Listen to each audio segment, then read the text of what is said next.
Chapter 18. Spring Days. The ice in the harbor grew black and rotten in the March suns. In April there were blue waters and a windy white-capped gulf again, and again the four winds' light begemmed the twilights. "I'm so glad to see it once more," said Anne on the first evening of its reappearance. "I've missed it so all winter. The northwestern sky has seemed blank and lonely without it." The land was tender with brand-new golden-green baby leaves. There was an emerald mist on the woods beyond the glen. The seaward valleys were full of fairy mists at dawn. Vibrant winds came and went with salt foam in their breath. The sea laughed and flashed and preened and allured like a beautiful coquettish woman. The herring schools in the fishing village woke to life. The harbor was alive with white sails making for the channel. The ships began to sail outward and inward again. Are you enjoying this audiobook? Please take a moment to hit the subscribe button for more videos like this, and please hit the like button. Those two things make a big difference for this channel, and I appreciate every single like and subscription. Thank you so much. "On a spring day like this," said Anne, "I know exactly what my soul will feel like on the resurrection morning." "There are times in spring when I sort of feel that I might have been a poet if I'd been caught young," remarked Captain Jim. "I catch myself conning over old lines and verses, and I heard the schoolmaster reciting 60 years ago. They don't trouble me at other times. Now I feel as if I had to get out on the rocks or the fields or the water and spout 'em." Captain Jim had come up that afternoon to bring Anne a load of shells for her garden and a little bunch of sweetgrass, which he had found in a ramble over the sand dunes. "It's getting real scarce along this shore now," he said. "When I was a boy there was a plenty of it. But now it's only once in a while you'll find a plot, and never when you're looking for it.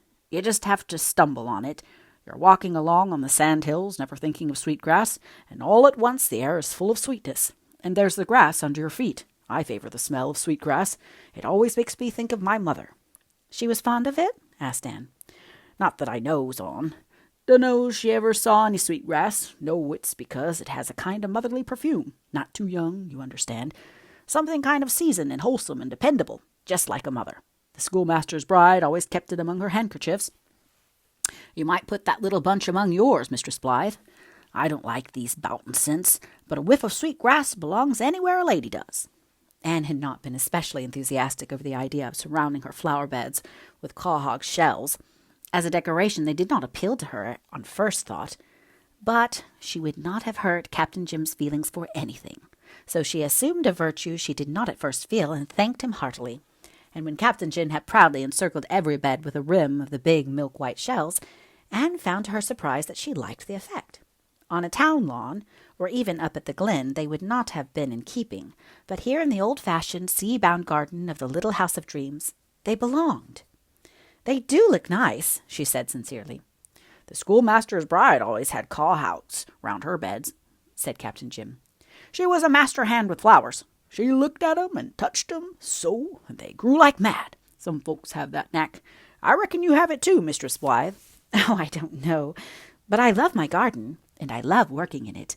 To potter with green growing things, watching each day to see the dear new sprouts come up, is like taking a hand in creation, I think.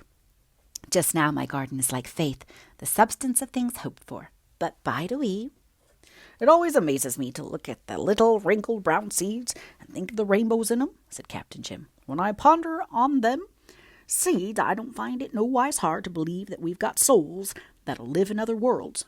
You couldn't hardly believe there was life in them tiny things, some no bigger than grains of dust, let alone color and scent, if you hadn't seen the miracle, could you?" Anne, who was counting her days like silver beads on a rosary, could not now take the long walk to the lighthouse or up the Glen Road. But Miss Cornelia and Captain Jim came very often to the little house. Miss Cornelia was the joy of Anne's and Gilbert's existence. They laughed side-splittingly over her speeches after every visit. When Captain Jim and she happened to visit the little house at the same time, there was much sport for the listening.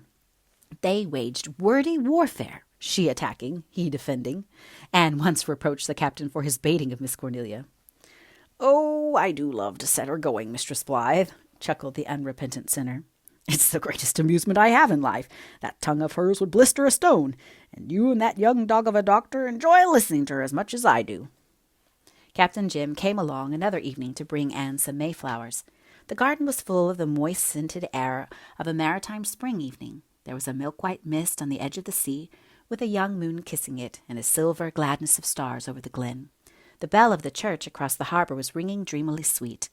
The mellow chime drifted through the dust to mingle with the soft spring moan of the sea. Captain Jim's mayflowers added the last completing touch to the charm of the night. "I haven't seen any this spring, and I've missed them," said Anne, burying her face in them. "They ain't to be found around Four Winds, only in the barrens away behind the glen up yonder. I took a little trip today to the land of nothing to do, and hunted these up for you. I reckon they're the last you'll see this spring, for they're nearly done." "How kind and thoughtful you are, Captain Jim. Nobody else, not even Gilbert," with a shake of her head at him, "remembered that I always long for mayflowers in spring." "Well, I had another errand, too. I wanted to take Mr. Howard back yonder a mess of trout. He likes one occasional, and it's all I can do for a kindness he did me once. I stayed all the afternoon and talked to him. He likes to talk to me, though he's a highly educated man, and I'm only an ignorant old sailor, because he's one of the folks that's got to talk or they're miserable, and he finds listeners scarce around here. The Glen folks fight shy of him because they think he's an infidel. He ain't that far gone exactly. Few men is, I reckon. But he's what you might call a heretic. Heretics are wicked, but they're mighty interesting. It's just that they've got sort of lost looking for God, being under the impression that he's hard to find, which he ain't never. Most of 'em blunder into him after a while, I guess. I don't think listening to Mr. Howard's arguments is likely to do me much harm. Mind you, I believe that I was brought up to believe. It saves a vast of bother, and back of it all, God is good. The trouble with Mr. Howard is that he's a little too clever. He thinks that he's bound to live up to his cleverness, and that it's smarter to thrash out some new way of getting to heaven than to go by the old track the common ignorant folks is traveling. But he'll get there sometime all right, and then he'll laugh at himself." "Mr. Howard was a Methodist to begin with," said Miss Cornelia, as if she thought he had not far to go from that to heresy. "Do you know, Cornelia," said Captain Jim gravely, "I've often thought that if I wasn't a Presbyterian, I'd be a Methodist." "Oh, well," conceded Miss Cornelia, "if you weren't a Presbyterian, it wouldn't matter much what you were. Speaking of heresy, reminds me, Doctor, I've brought back that book you lent me, that Natural Law in the Spiritual World. I didn't read more than a third of it. I can read sense, and I can read nonsense, but that book is neither the one nor the other." "It is considered rather heretical in some quarters," admitted Gilbert, "but I told you that before you took it, Miss Cornelia." "Oh, I wouldn't have minded its being heretical. I can stand wickedness, but I can't stand foolishness," said Miss Cornelia calmly, and with the air of having said the last thing there was to say about natural law. "Speaking of books, A Mad Love come to an end at last 2 weeks ago," remarked Captain Jim musingly. "It run to 103 chapters. When they got married, the book stopped right off, so I reckon their troubles were all over. It's real nice that that's the way in books anyhow, isn't it? Even if 'tisn't so anywhere else."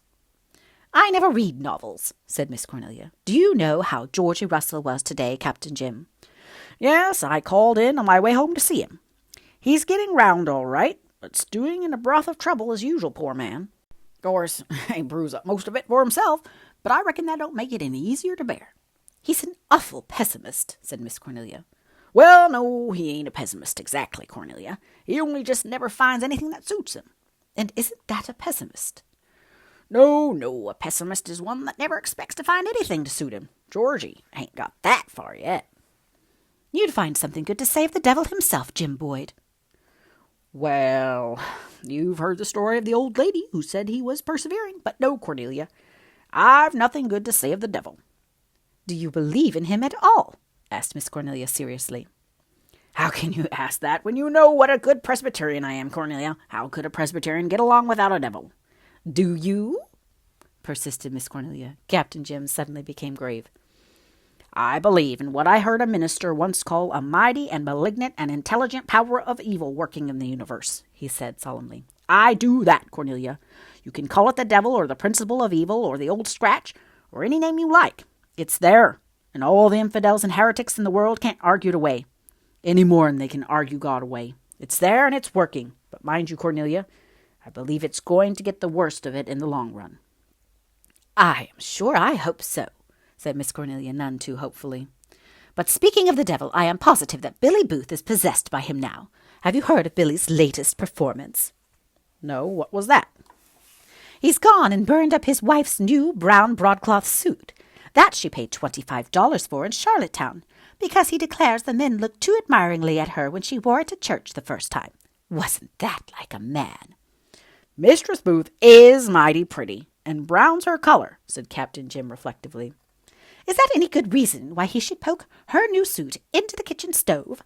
Billy Booth is a jealous fool, and he makes his wife's life miserable. She's cried all the week about her suit. Oh, Anne, I wish I could write like you. Believe me, wouldn't I score some of the men round here?" "Those Booths are all a mite queer," said Captain Jim. "Billy seemed the sanest of the lot till he got married, and then this queer jealous streak cropped out in him. His brother Daniel now has always old." "Took tantrums every few days or so and wouldn't get out of bed," said Miss Cornelia with a relish. "His wife would have to do all the barn work till he got over his spell. When he died, people wrote her letters of condolence. If I'd written anything, it would have been one of congratulation. Their father, old Abram Booth, was a disgusting old sot. He was drunk at his wife's funeral and kept reeling round and hiccuping.